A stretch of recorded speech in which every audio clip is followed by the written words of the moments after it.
What's up, guys? Alvaro here, and welcome back to the Bilingual Stock Market channel. Let's go ahead and take a look at the S&P 500, Nasdaq 100, and let's also take a look at the earnings reports of Amazon and Apple. And you guys already know what happened today.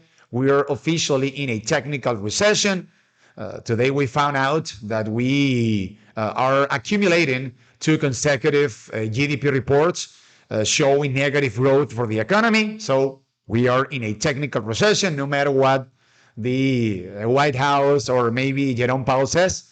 We are in a recession, and the markets went on an absolute terror. And why? Well, because the markets are believing that the fact that we are already in a recession might imply that we might be seeing a U-turn of the Federal Reserve sooner rather than later. We will see what ends up happening with that. Take a look at this, because the markets were today on an absolute bullish mode, but today Mike Wilson with Morgan Stanley said that this is a trap. Stock markets post-Fed bounce is a trap, warns Morgan Stanley's Mike Wilson. So be careful, guys, because throughout the trading session today, and mostly when it comes to the big financial media, everyone was very optimistic about a bottom to be in as of now, and we still need to wait for more news about inflation before coming to a conclusion that the bottom is already in. As of now, we are seeing very positive signs for the bulls. Take a look at this, guys. You guys remember that back in March, we saw a very important bear market rally that pushed the S&P 500 higher at around 11%. As of now, taking into account today's closing price of the S&P 500, the S&P 500 has bounced off the lows of June 11.80%. So we are seeing as of now officially the largest or the longest bear market rally that we have seen throughout this year. This is still being a bear market rally until proven otherwise. Be careful with that. We are still in a major downtrend. We have declining moving averages other than the 50 SMA and the 4-hour chart. And obviously, we're seeing encouraging signs for the bulls. As of now, the bulls are above the 5-day moving average. The 5-day moving average is rising, which is a very encouraging sign from a short-term perspective. However, take a look at the 100-day moving average, guys, because the bulls are about to make a test, or if the S&P keeps on going higher, the bulls might be making a test of the 100-day moving average near 4,120 points. Check this out, guys. On the last two occasions in which the bulls made a test of the 100-day moving average, they were rejected. So this area at around 4,120 points is an area in which we can expect sellers to show up. When it comes to support, if tomorrow we happen to see a pullback in the markets or in the upcoming days, and mind you, I took a quick look at the earnings reports of Amazon and Apple, and both stocks are going higher after hours. That is obviously going to help the major indices tomorrow, S&P 500 and Nasdaq 100. But if we happen to see the indices pulling back, because as of now we can see the RSI of the S&P very elevated at 73 points. So keep a close watch on 4,070 points. That area was a very pivotal point in today's trading session. We are talking about the lower line of this bull flag pattern that was invalidated in June, back in late June. So if we happen to see the indices pulling up or pushing up and being rejected at the 100-day moving average near, as I just said, 4,120 points, we can expect buyers to show up near 4,070 points, give or take. So be careful, guys. I don't trust this rally. I kind of agree with this guy, Mike Wilson, when it comes to a possible trap for the markets. I don't think that inflation already peaked. This might be another bear market rally. So be careful, because today I saw a lot of people getting very, very enthusiastic about this rally, and we are still in a major downtrend. When it comes to the NDX, what is going on over here? The Nasdaq 100 went up today 0.92%, and it closed today's trading session at 12,717 points. The next important spot for the bulls over here on the NDX is going to be none other than 12,900 points. 12,900 points coincides with the 100-day moving average, and it also coincides with the overline of this bull flag pattern that was invalidated back in early June. As you guys can see, the bulls were rejected right at 12,900 points back on June 2nd. So this is an area in which we can expect sellers to show up. If tomorrow we happen to see a pullback of the NDX, watch out for 12,400 points.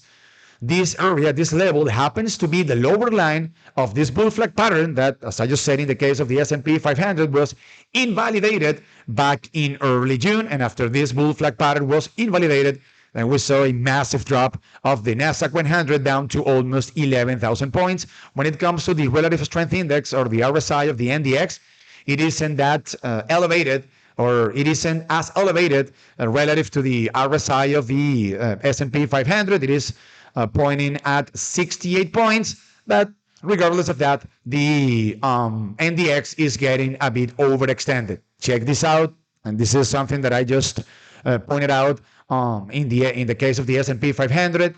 On the last two occasions in which the bulls of the NDX made a test of the 100-day moving average, they were rejected back on April 4th and also back on March 28th. So this is going to be a very important area when it comes to the bulls. If we want to see things glass half full, if we want to say something positive about the bulls, we can see over here a golden cross with a 50 SMA crossing above the 180 SMA on the 4-hour chart.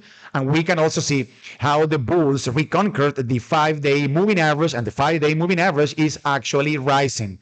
So we can make the case that the rally of the NDX still has room to the upside, still has gasoline. Now let's go ahead and take a look at Amazon, which just posted earnings. It is flying after hours, right? It is still flying after hours. Amazon went up today 1.08% during regular trading hours, and it closed today's trading session at $122.28. Let me pull out the 1-day, 1-minute chart, and Jesus Christ, take a look at this.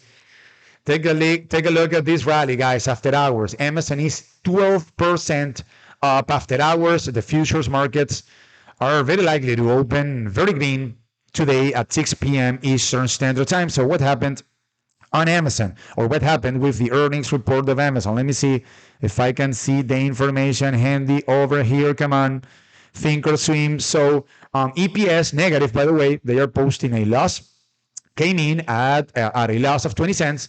And this cannot be compared to the estimate, which was a positive EPS of 14 cents. However, sales came in at $121.20 billion, beating the estimate of $119.12 billion. So we saw a big beat when it comes to sales, but we saw a very noticeable miss when it comes to EPS. I think that what the markets liked the most, guys, was guidance.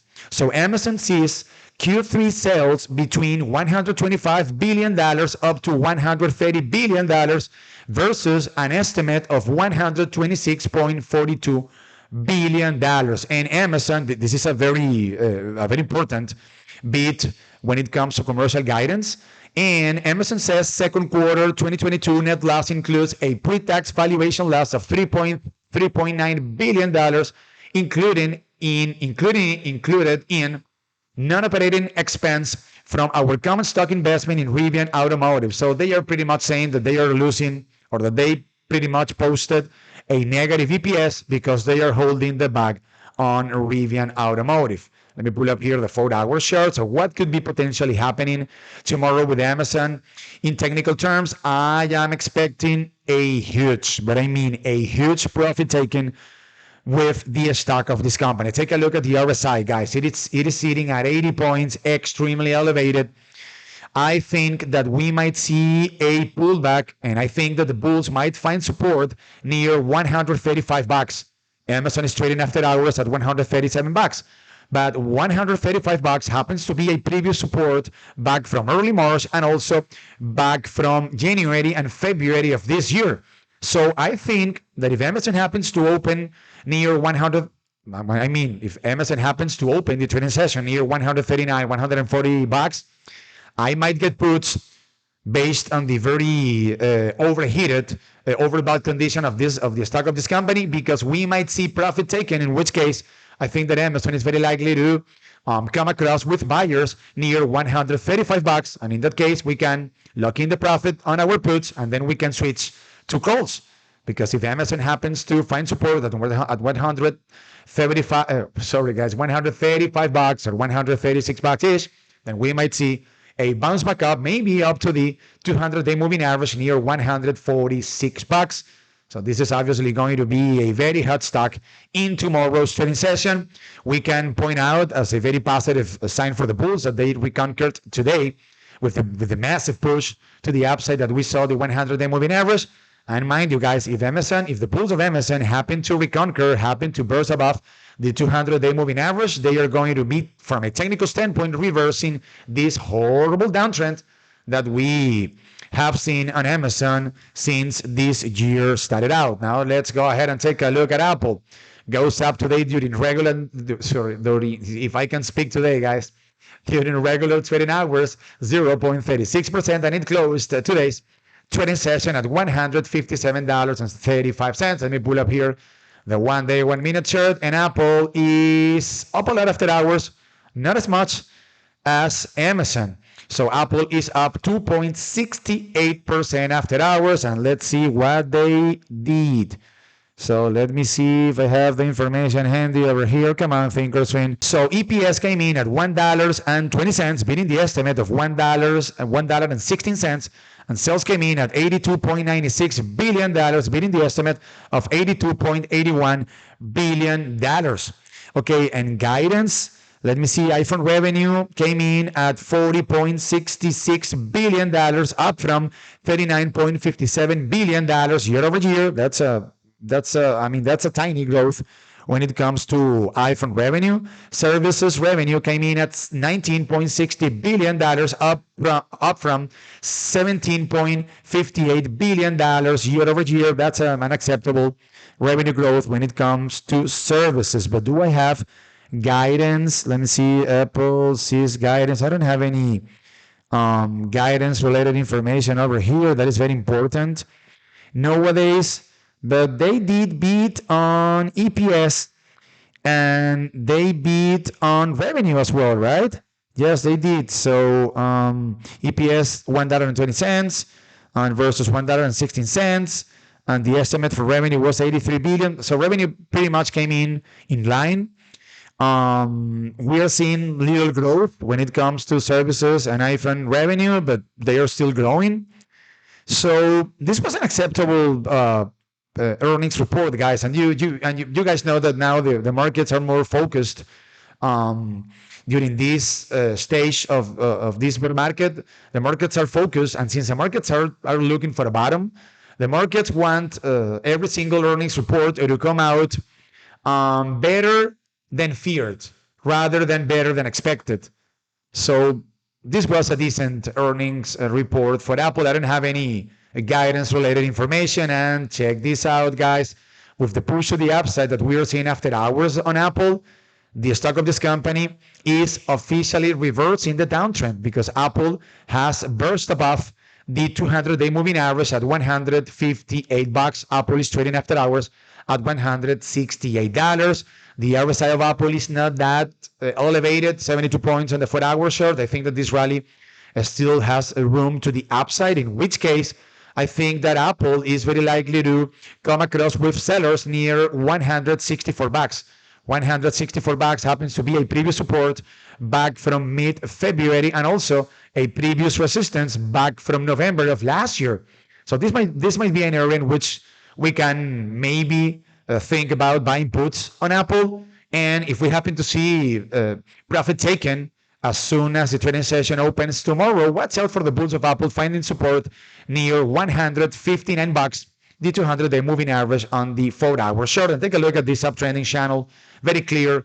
The bulls of Apple are trading above the 180 SMA, 50 SMA on the 4-hour chart. They also already reconquered the 100-day moving average. So Apple is starting to look very, but very attractive. And if Apple remains trading above the 200-day moving average, And since this is the largest stock in the stock market in market cap terms, this is a very, but very encouraging sign for the bulls in general terms.